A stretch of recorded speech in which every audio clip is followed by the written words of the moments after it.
Hello students, welcome back to my channel. In this video, I am going to share key for test series 4 based on Bohr's atomic theory and hydrogen spectrum. Coming to the first question, calculate the wave number of H alpha line in the Balmer series of hydrogen spectrum. So in order to calculate the wave number, we are having the formula mu bar is equal to Rydberg's constant into 1 by n1 square minus 1 by n2 square.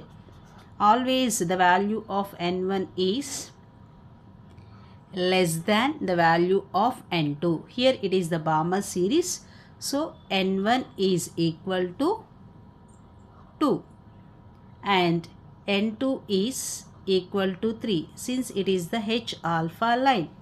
So the value of Rydberg's constant is 109,677. So on substituting, mu bar is equal to 109,677 into 1 by 2 square minus 1 by 3 square. That is equal to 109,677 into, on taking LCM, that is 5 by 36, and that is equal to 15 to 32 centimeters inverse, and hence option A is the right answer.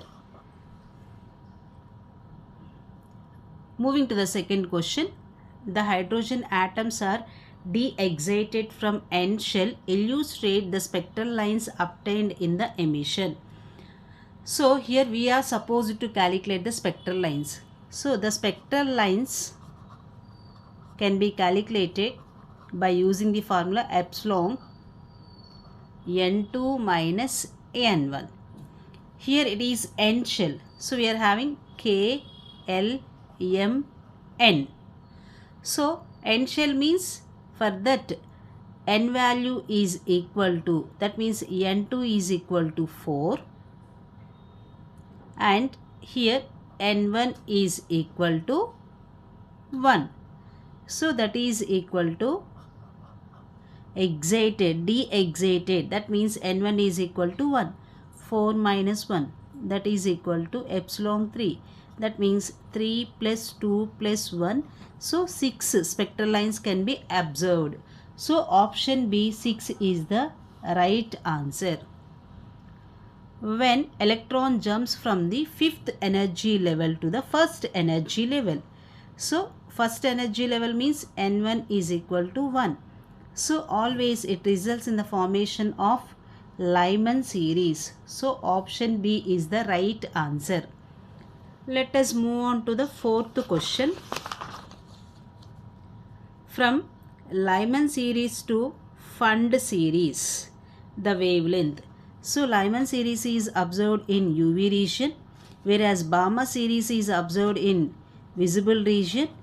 Next, bracket, Paschen and Fund series will be observed in IR region. So always the wavelength increases from UV to IR. So option A is the right answer. The radius of third orbit is, Bohr orbit means it is hydrogen atom. So for calculating the radius, we are having the formula 0.529 into n square. So here third orbit n is equal to 3, 0.529 into 3 square. So that is equal to, so you just do the calculation.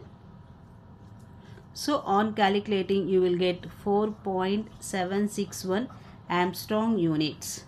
So option B is the right answer.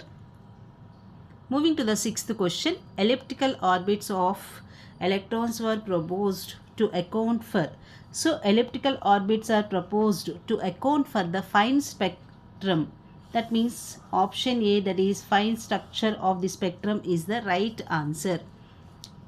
P, D and F orbitals are degenerated only in. So these orbitals are degenerated only in the absence of electric and magnetic fields. So option D is the right answer. Let us move on to the eighth question. Who of the following scientists gave an idea of elliptical orbits? Option D, Sommerfeld is the right answer. The frequency of the radiation emitted is related to the energy change, that is delta E is equal to h nu, and for the given options nu is equal to delta E by h is the right answer. So option C is the right answer. The energy of the electron when it is at an infinite distance from the nucleus is, for calculating the energy of the electron we are having the formula minus 13.6 into z square by n square, and here n is equal to infinity. Anything by infinity is equal to 0. So option B is the right answer.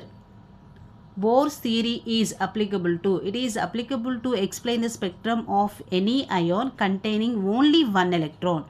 So here when you carefully observe these ions, lithium plus 2 contains one electron and also helium plus contains only one electron. So it is applicable to lithium plus 2 and helium plus 1. So option D, both A and C is the right choice.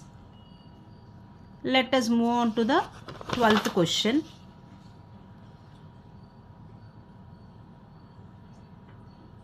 The value of Planck's constant in joules second is, it is exactly equal to 6.625 into 10 power minus 34.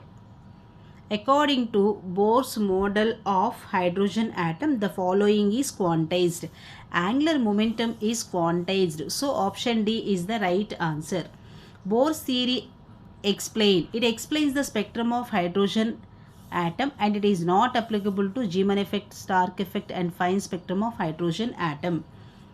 And finally moving to the 15th question, line spectrum is the characteristic of